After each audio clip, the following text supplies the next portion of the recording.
Carta de Paulo aos Romanos, capítulo de número 1. Vamos ler a partir do versículo de número 8.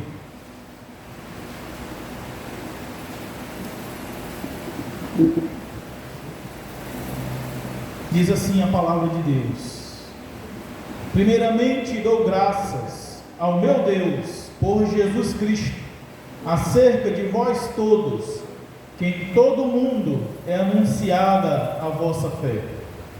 Porque Deus, a quem sirvo em meu espírito no Evangelho de seu Filho, me é testemunha de como incessantemente faço menção de vós, pedindo sempre em minhas orações, que em algum tempo, pela vontade de Deus, se me ofereça boa ocasião de ir ter convosco, porque desejo ver-vos, para vos comunicar algum dom espiritual, a fim de que sejais confortados, isto é, para que juntamente convosco eu seja consolado pela fé mútua, assim vossa como minha. Não quero, porém, irmãos, que ignoreis que muitas vezes propus ir ter convosco, mas até agora tenho sido impedido, para que também ter entre vós algum fruto, como também entre os demais gentios. Eu sou devedor, tanto a gregos como a bárbaros, tanto a sábios como a ignorantes, e assim, quanto está em mim, estou pronto para também vos anunciar o Evangelho a vós que estáis em Roma.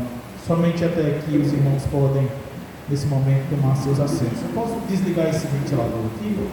Algum irmão pode me ajudar, por favor?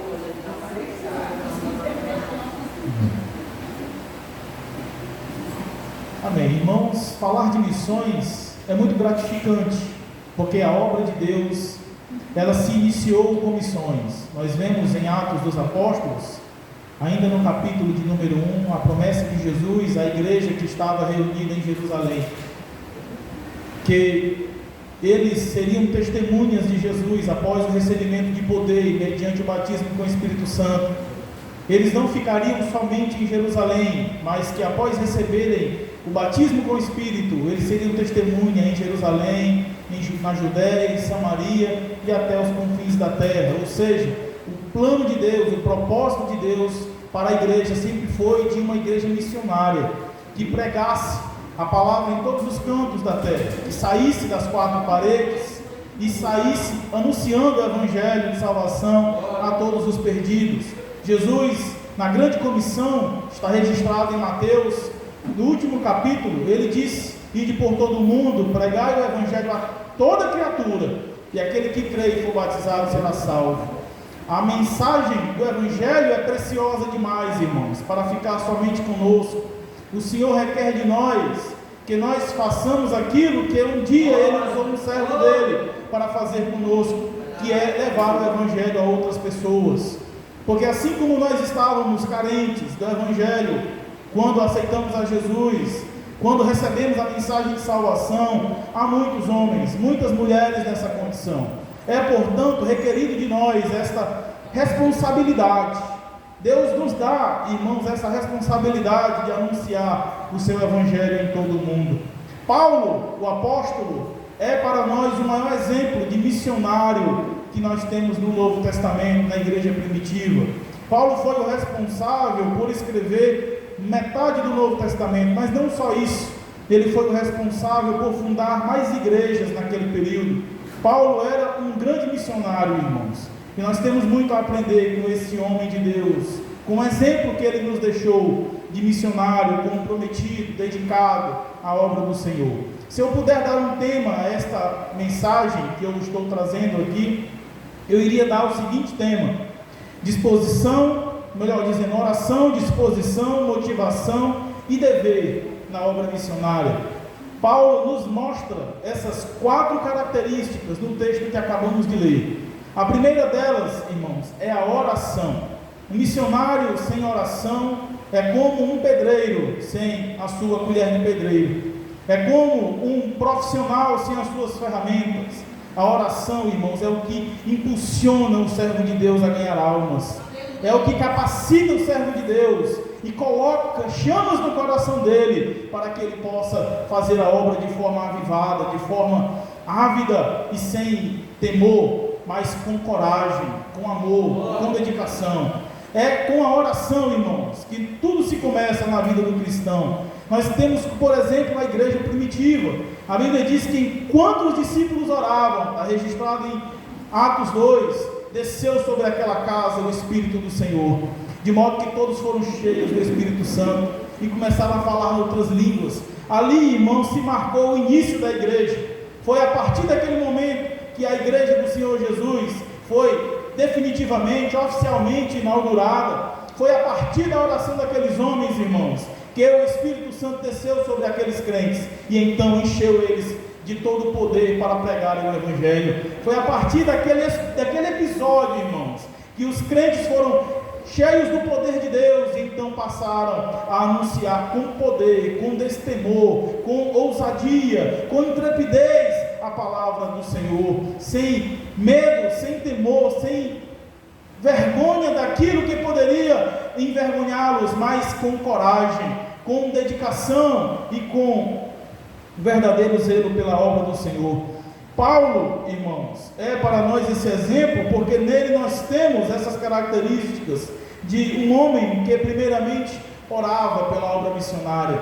E o texto que nós lemos começa com essa descrição. Veja o que ele diz no versículo de número 8: primeiramente eu dou graças ao meu Deus por Jesus acerca de vós todos, porque em todo o mundo é anunciada a vossa fé.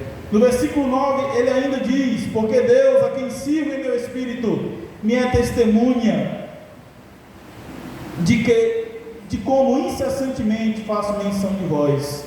Note que Paulo não somente era um missionário que ia fazer missões, mas era um missionário que antes de ir, orava.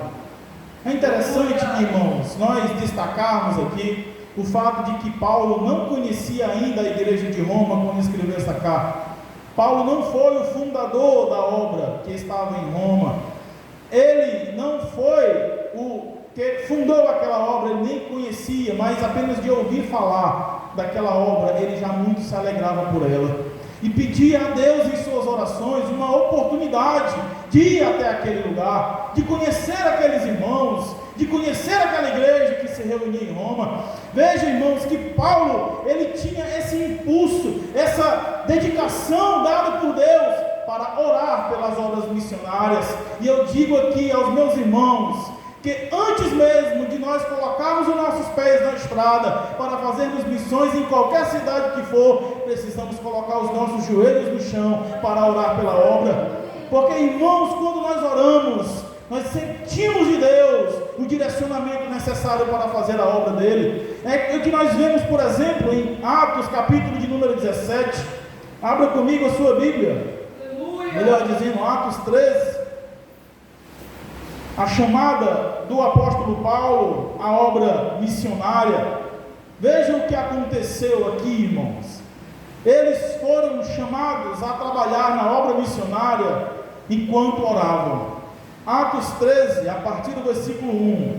E na igreja que estava em Antioquia havia alguns profetas e doutores, a saber, Barnabé, Simeão, chamado Níger, e Lúcio, Cirineu, e Manaém, que fora criado com Herodes, o tetrarca, e Saulo, e servindo eles ao Senhor, e jejuando, disse o Espírito Santo: apartai-me a Barnabé e a Saulo para a obra que eu os tenho chamado.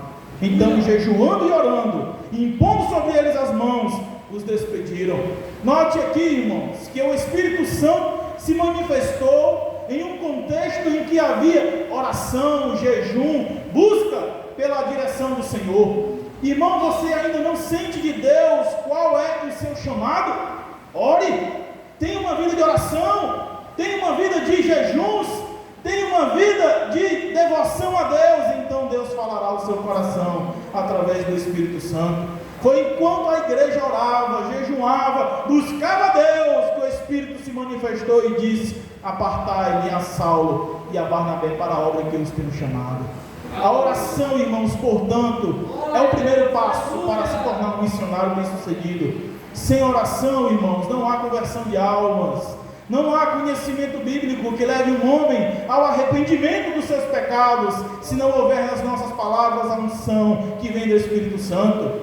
É através da oração, irmãos, que nós nos aproximamos de Deus e recebemos dele a revelação para pregar o seu Evangelho. Irmãos, o conhecimento é muito importante, mas o conhecimento sem oração não pode fazer muita coisa. A oração, por sua vez, irmãos, embora com pouco conhecimento, ela tem poder para transportar montanhas.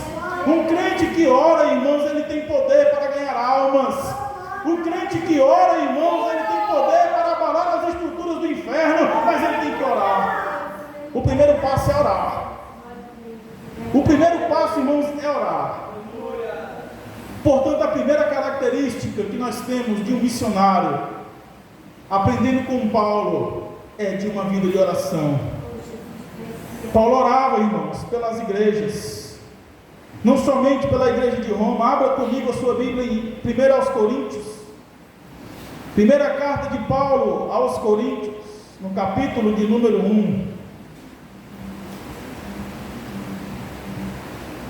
Veja o versículo de número 3 e 4.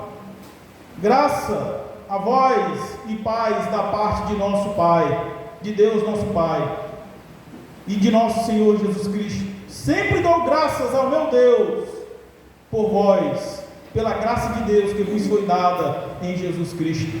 Abra comigo a sua Bíblia em Filipenses, carta de Paulo aos Filipenses, no capítulo de número 1, versículos de número 3 e 4. Dou graças ao meu Deus todas as vezes que me lembro de vós, fazendo sempre com alegria oração por vós em todas as minhas súplicas. Em Colossenses 1:3 nós temos ainda a declaração de Paulo: graças damos a Deus e Pai de nosso Senhor Jesus Cristo, orando sempre por vós. Primeira característica do missionário, irmãos, tem que ser uma pessoa de oração. Se você quer ser um missionário, se você quer ser uma missionária, comece orando. Tenha uma vida de oração regular. Tenha uma vida disciplinada de oração. Não somente em momentos de cultos públicos, mas na sua casa. Quando fechar a porta do teu quarto, clama a Deus pelas obras missionárias. Clama a Deus pela obra dele, então ele vai dar no teu coração amor pela obra. Ele vai dar no teu coração disposição. Ele vai dar no teu coração a palavra certa no momento certo para pregar o Evangelho àqueles que estão precisando. Mas tem que orar, porque é através da oração que as demais coisas acontecem. A oração é a primeira característica do missionário. Voltando ao texto de Romanos, nós temos ainda outras 3 características. A primeira delas é a oração, mas ainda temos a disposição. Nós precisamos, a partir da oração, irmãos, nos sentir impulsionados a fazer alguma coisa. A oração, ela nos impulsiona a agir. Há quem diga que a palavra oração é composta por 2, né? Orar e ação. Oração. A oração, portanto, ela leva o crente a agir em direção ao propósito de Deus, à obra de Deus. E é a segunda característica que nós vemos em Paulo. Se a primeira é a oração, a segunda é a disposição. Veja comigo o que ele diz no versículo de número 15 de Romanos, capítulo de número 1. E assim, irmãos, quanto está em mim, ou seja, no que depender de mim, estou pronto para também vos anunciar o Evangelho. Paulo, irmãos, estava sempre pronto a ir fazer a obra. Paulo não tinha, irmãos, meias palavras no que dizia respeito à obra de Deus. Não tinha um pensamento dúbio, não tinha uma disposição fragilizada, mas ele estava sempre pronto. Se alguém chegasse para Paulo e dissesse: Paulo, surgiu uma oportunidade de irmos agora pregar o Evangelho em tal cidade, ele não pensava 2 vezes, ele ia. Ele tinha disposição, ele tinha, irmãos, uma disposição dada por Deus, que era gerada a partir da sua vida de oração. No que depender de mim, quanto está em mim, eu estou sempre pronto a vos anunciar o Evangelho. Veja o que diz o versículo de número 13: não quero, porém, irmãos, que ignoreis que muitas vezes propus ir ter convosco, mas até agora tenho sido impedido. Alguma coisa impedia Paulo de ir até Roma. Certamente não era propósito de Deus que ele ali estivesse naquele momento. Ele chegaria a Roma e lá ele seria morto, como diz a história. Porém, meus irmãos, a intenção dele, o desejo dele era de estar lá com aqueles irmãos.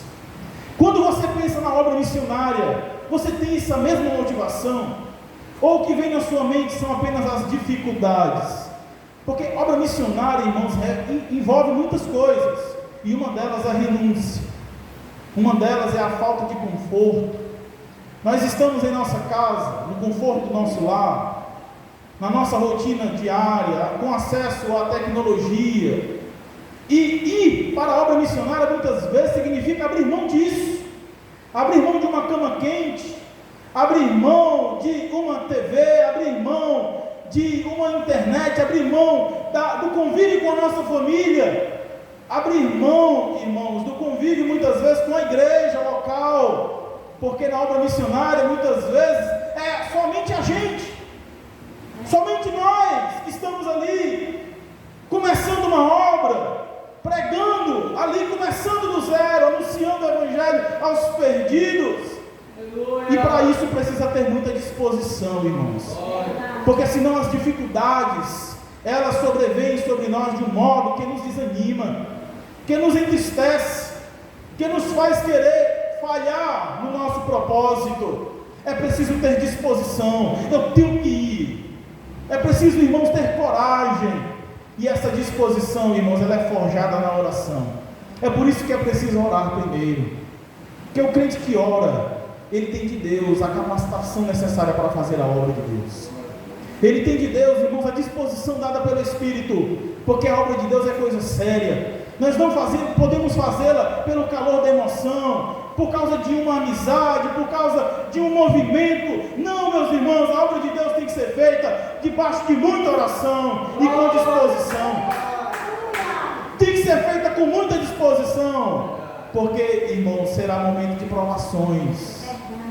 Nós temos na congregação local acesso ao pastor, a um diácono, acesso a irmãos e a irmãs mais experientes que podem nos aconselhar, mas muitas vezes na obra missionária, irmãos, nós é que somos o pastor, nós é que somos o diácono, é a nós que os irmãos vão recorrer para serem socorridos no momento da necessidade, é a nós que os irmãos vão recorrer para serem aconselhados quando estarão passando por problemas.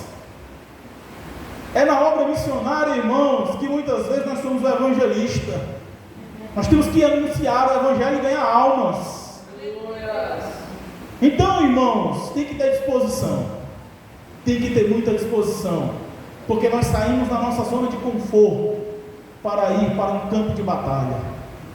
A congregação local muitas vezes representa a zona de conforto, porque, como eu disse, nós temos já uma rotina programada, os dias de culto na semana, o pastor está sempre ali, os irmãos do louvor estão sempre ali. Mas quando você vai para a obra missionária, de repente você tem um choque de realidade muito grande. Você quer começar o culto, não chegou ninguém ainda, então você tem que começar o culto. Não chegou ninguém para cantar, então não tem ninguém ali para cantar, é você que vai ter que cantar, é você que vai ter que pregar, é você que vai ter que fazer visitas, é você que vai ter que aconselhar depois os casais, os jovens.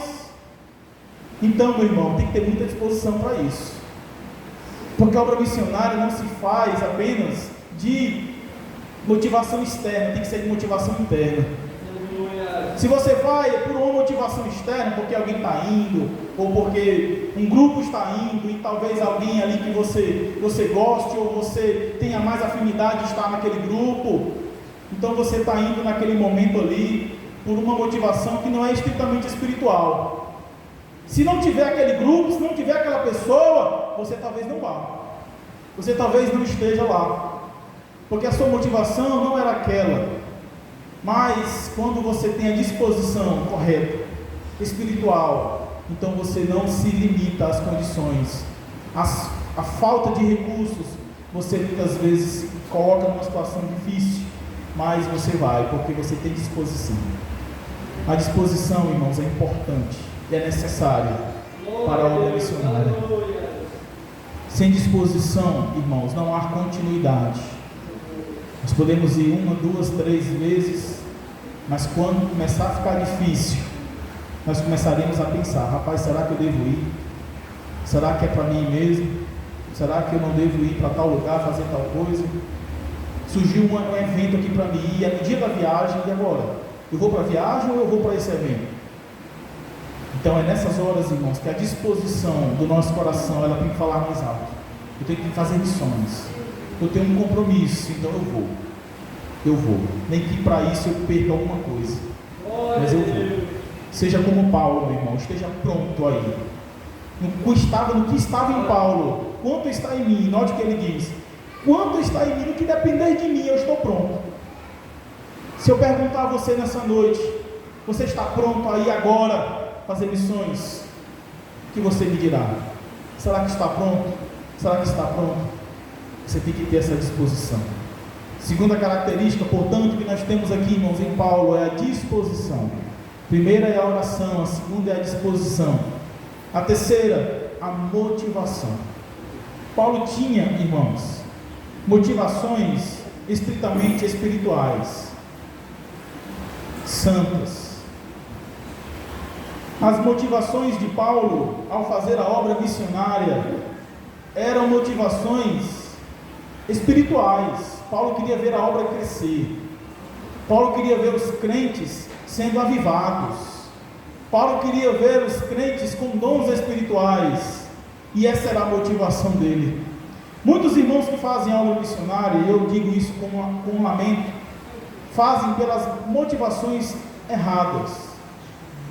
Fazem, como eu já disse aqui, por causa de uma empolgação do momento, porque um grupo está indo, porque é uma viagem para uma cidade diferente, é uma oportunidade de você sair daquela rotina ali, da sua casa, do seu trabalho, da sua igreja. Mas, irmãos, a motivação correta, requerida de nós, é uma motivação espiritual. Por que eu estou indo fazer missões? Por que eu estou indo pregar o evangelho em tal cidade? Paulo tinha uma motivação espiritual, que nós vemos aqui nesse texto. Veja o que diz aqui o versículo de número 11: porque desejo ver-vos, para vos comunicar algum dom espiritual, a fim de que sejais confortados, isto é, para que juntamente convosco eu seja consolado pela fé mútua, assim vossa como minha. Veja o que motivava Paulo a querer fazer missões: era distribuir dons espirituais, era impor as mãos sobre aqueles crentes e ver aqueles crentes falando em línguas, com dom de curar, com dom de profecia. Irmãos, era uma motivação estritamente espiritual. Talvez alguém diga assim: vamos fazer missões, porque em tal cidade tem um ponto turístico muito belo, e lá a gente vai conhecer esse ponto turístico, vamos bater uma foto. Vamos fazer missões, porque lá a gente vai dormir num hotel, porque em tal lugar a gente vai para uma praia, visitar a praia. Não estou dizendo que essas coisas sejam erradas, meus irmãos. Tendo tempo para fazê-las, não há nada de errado em fazê-las. O errado está em colocar nisso a nossa motivação. Eu não devo viajar para fazer missões por causa disso, assim como eu não devo viajar por causa de um movimento de jovens que vai ter naquela viagem, mas porque eu quero ganhar almas para o reino de Deus, mas porque eu quero ver aquela igreja crescer, irmãos. Eu quero ver aquela obra crescer espiritualmente. Daí, irmãos, vai muitas vezes o motivo de que alguns irmãos vão para a obra missionária e quando chegam lá, não dão atenção muitas vezes aos irmãos locais. Quando nós fazemos missões, irmãos, nós precisamos estar atentos a duas coisas. A primeira delas é dar atenção aos irmãos da congregação local, de onde nós estamos indo. Eu digo isso para os irmãos, pela pouca experiência que eu tenho com missões. Os irmãos do interior têm uma expectativa muito grande com a nossa ida. E eles têm em nós um referencial. E quando nós vamos a uma obra missionária, eles querem estar próximo de nós, querem ouvir a gente, querem conversar conosco, querem receber conselhos nossos. E quando nós vamos por outros motivos que não sejam esses, nós muitas vezes falhamos nesse ponto. Nós não damos a devida atenção aos irmãos, nós não buscamos conversar com os irmãos, entender o que os irmãos estão passando, dar uma palavra de consolo. Veja o que Paulo diz no versículo 11: a fim de que sejais confortados. Paulo ia para confortar aqueles irmãos das lutas que eles enfrentavam. Paulo ia, irmãos, para dar àqueles irmãos uma palavra de consolo e para ser também consolado com eles. O versículo 12 diz isso: para que juntamente convosco eu seja consolado pela fé mútua, assim vossa como minha. Irmãos, eu não sei os irmãos, mas toda vez que eu faço missões eu volto mais avivado, eu volto mais espiritual, eu volto com a minha vida espiritual mais avivada, com mais vontade de orar, com mais vontade de evangelizar, porque, irmãos, é um choque de realidade que nós temos na obra missionária. Como eu disse, nós temos uma zona de conforto na nossa congregação local, e é preciso algumas vezes sairmos dessa zona de conforto para enxergarmos a realidade fora, para vermos o quanto alguns irmãos pagam preço para ir a um culto, andam quilômetros muitas vezes para ouvir a palavra de Deus, e muitas vezes nós moramos na rua da congregação e faltamos o culto, por um motivo não justificável. Na obra missionária, irmãos, nós nos deparamos com situações de irmãos que não tem nada na geladeira para comer, para beber, mas é com um sorriso no rosto, com alegria e dando glórias a Jesus, e nós muitas vezes com muitas coisas em casa murmuramos. A obra missionária, irmãos, ela traz em nós essa edificação. Ela nos aviva, irmãos. Ela nos humilha e nos mostra que devemos buscar mais a Deus. Buscar mais a Deus. Então, irmãos, quando nós fazemos missões, não somente edificamos os irmãos de lá, mas também somos edificados pelos irmãos que lá estão. Um outro fruto que Paulo buscava na obra missionária era o fruto na obra de Deus: ganhar almas para o Senhor. É o que está no versículo 13, na parte B do versículo. Para também ter entre vós algum fruto, como também entre os demais gentios. Paulo queria ter frutos para entregar ao Senhor, irmãos. Paulo tinha uma motivação santa, que era edificar a igreja e ter frutos na obra de Deus, ter frutos para entregar ao Senhor.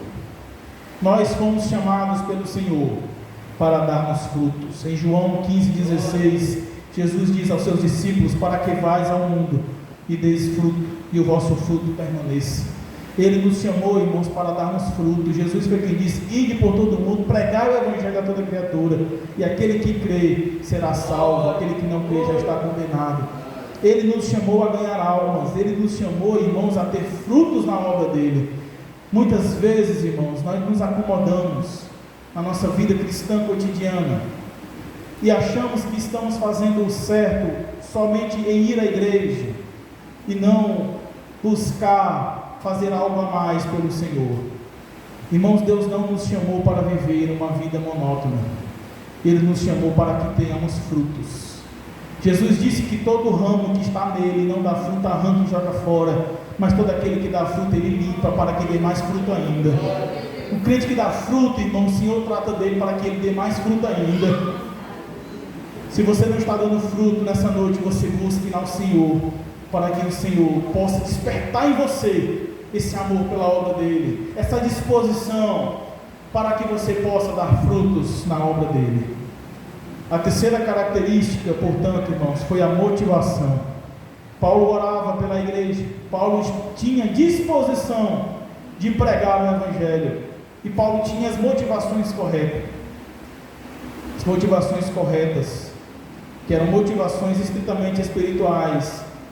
E Paulo, por último, via a obra de Deus como um dever. A obra missionária para Paulo, irmãos, não era algo opcional, era algo obrigatório. Paulo se sentia obrigado a fazer missões. Paulo se sentia obrigado a fazer a obra de Deus. E isso para ele não era algo que se podia barganhar, que se podia questionar. Ele se sentia no dever. Leia comigo o versículo de número 14. Eu sou o devedor, ou seja, eu tenho o dever de pregar, tanto aos gregos quanto aos bárbaros, tanto aos sábios como aos ignorantes. Paulo não via a obra missionária, irmãos, como algo opcional. Se der eu vou, se der vontade de ir eu vou, se tiver recurso para ir eu vou. Ele via como algo obrigatório, ele se sentia no dever de pregar. Eu tenho o dever de anunciar o Evangelho.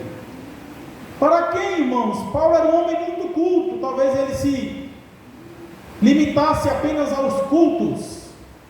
Talvez Paulo deveria focar suas forças aos homens mais cultos da sociedade, uma vez que ele era um homem muito culto, um homem que conhecia as culturas, que conhecia a lei mosaica profundamente, um homem que falava vários idiomas. Ele talvez deveria se limitar aos cultos da sociedade. Talvez alguém diga isso, mas não, irmãos. Paulo se via no dever de pregar a todo mundo. É como Jesus disse: ide por todo mundo pregar o Evangelho a toda criatura. Jesus não lhe chamou para pregar apenas para uma tribo.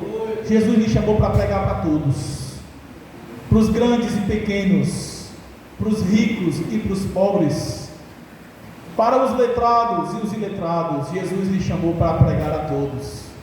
Quando Paulo diz: eu sou devedor, tanto a gregos como a bárbaros, ele está falando que ele devia pregar o Evangelho, tanto aqueles que moravam nas grandes metrópoles. Os gregos aqui representam os civilizados da época, os homens que estavam nas grandes metrópoles, mas tinha ainda os bárbaros, que eram aqueles que viviam em pequenas aldeias, distantes das metrópoles, distantes das cidades, aqueles homens que muitas vezes não tinham muita cultura, por isso eram chamados de bárbaros.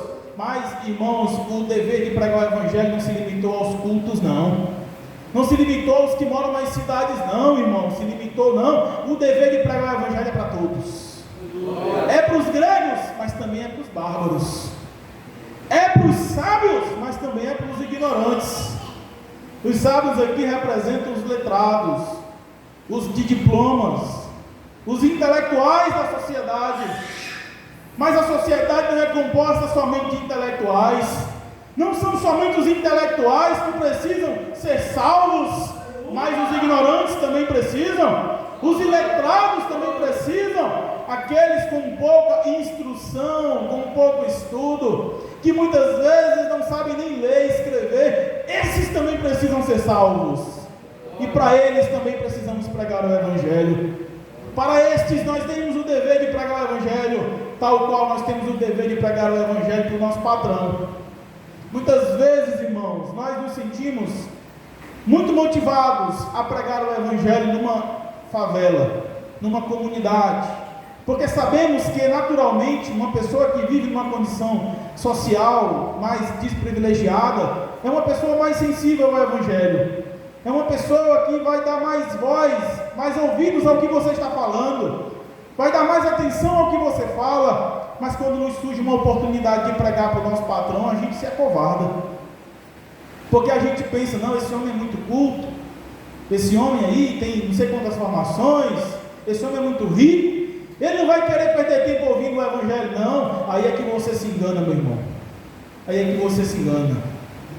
Ele precisa, tanto quanto o iletrado, tanto quanto o necessitado que mora numa comunidade, de ouvir o Evangelho. E nós precisamos pregar para ambos, nós precisamos pregar para todos eles. Eu tinha um gerente, uma empresa que eu trabalhei, que ele era ateu declarado, E ele era daqueles ateus que zombavam da fé dos crentes, dos católicos. Só que comigo ele agia diferente.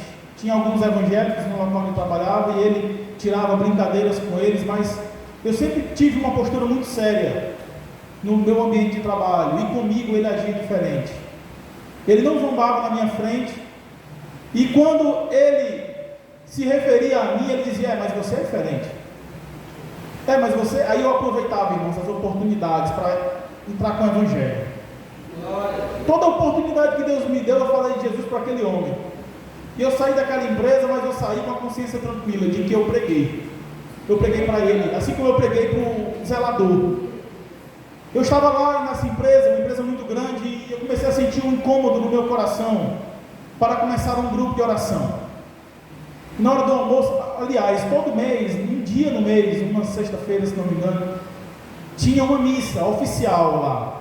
E a empresa divulgava essa missa para todos os funcionários e convidava todo mundo a querer participar lá. E tinha um auditório muito grande e esse auditório ficava lotado no dia dessa missa.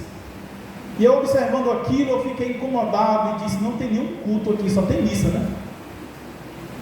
Não tem ninguém aqui que evangelize declaradamente, abertamente. Então, conversando com outro irmão lá, a gente decidiu começar a fazer uma oração na hora do almoço. E aí, irmãos, começou somente conosco, eu e ele.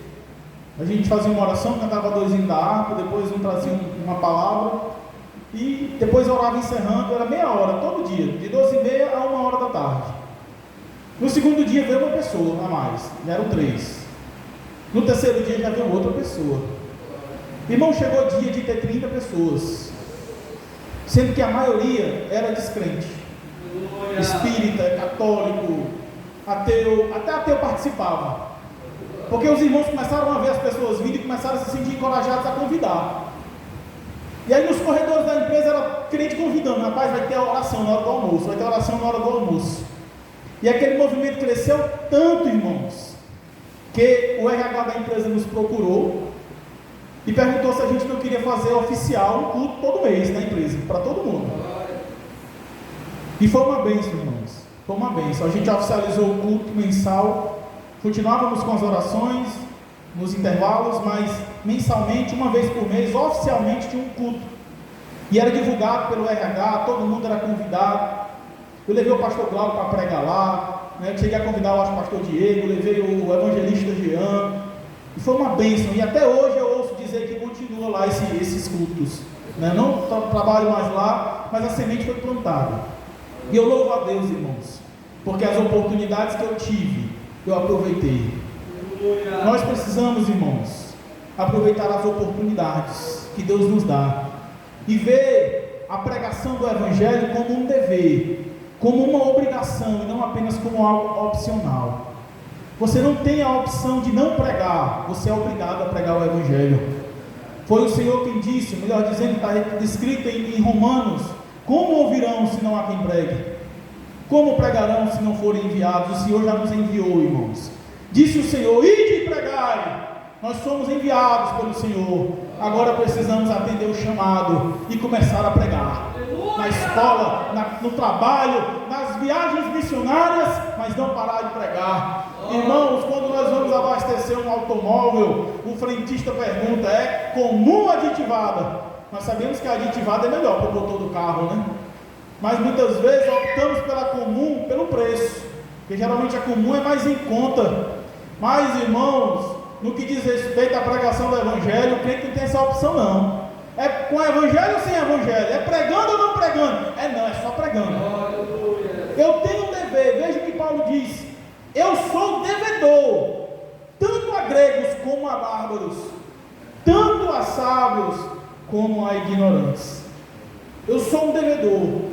Eu tenho um dever de pregar aos sábios, aos ignorantes, aos gregos e aos bárbaros, a todos quantos o Senhor me enviar. Nós, irmãos, temos que seguir as pegadas de Paulo, os exemplos de Paulo, para que sejamos missionários bem-sucedidos na obra de Deus. Nesta noite nós vimos aqui 4 características em Paulo de um missionário. E são elas: oração, primeiramente. Sem oração, irmãos, nada dá certo. Pode ter conhecimento, pode ter disposição, pode ter até a motivação correta, mas se não tiver vida de oração, não tem fruto. É a oração, irmãos, que leva a mensagem ao coração do pecador. Um pregador que ora é um pregador, irmãos, que ganha almas. Porque o que convence o pecador não são as palavras bonitas, não são a eloquência, o conhecimento histórico do pregador, mas é a unção do Espírito. É quando o pregador fala, e mesmo com palavras simples, aquelas palavras adentram o coração do ouvinte como uma espada de dois gumes. O que leva, irmãos, a mensagem ao coração do ouvinte é a oração do pregador.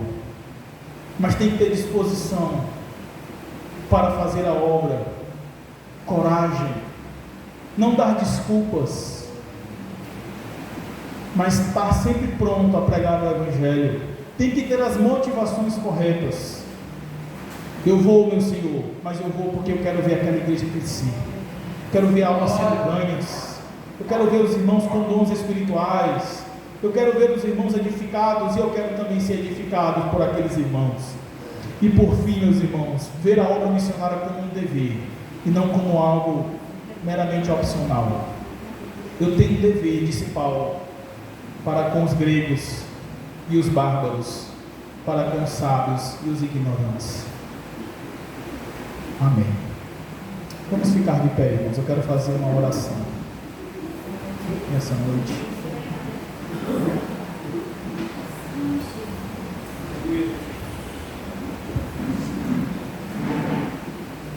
Vamos orar. Santo Deus, eterno Pai, graças te damos, meu Senhor, por tua santa palavra, que nos guia, meu Pai, que nos instrui, que nos direciona, meu Deus. Senhor, cria em nós um coração disposto, meu Pai, a fazer a tua obra, a buscar a tua face em oração, meu Deus, diuturnamente, a orar, meu Pai, pela obra missionária, a orar, meu Deus, pelos pastores, pelos pregadores. Ó Senhor, leva-nos, meu Pai, a ter uma disposição, meu Pai, guiada por Ti, Senhor, as motivações corretas, meu Deus, de se fazer a obra. Ó Senhor, e por último, que vejamos a Tua obra como um dever. Ó Senhor, aviva a Tua obra, aviva a Tua igreja, meu Pai, e levanta missionários e missionárias compromissados, meu Deus, com a Tua obra, compromissados, meu Pai, com o ID do Senhor, que não negociam, meu Pai, mas que se dedicam e que estão dispostos, meu Pai, a perder nesse mundo para ganhar no Teu reino. Em nome de Jesus, esta é a minha oração. Amém. E graças a Deus.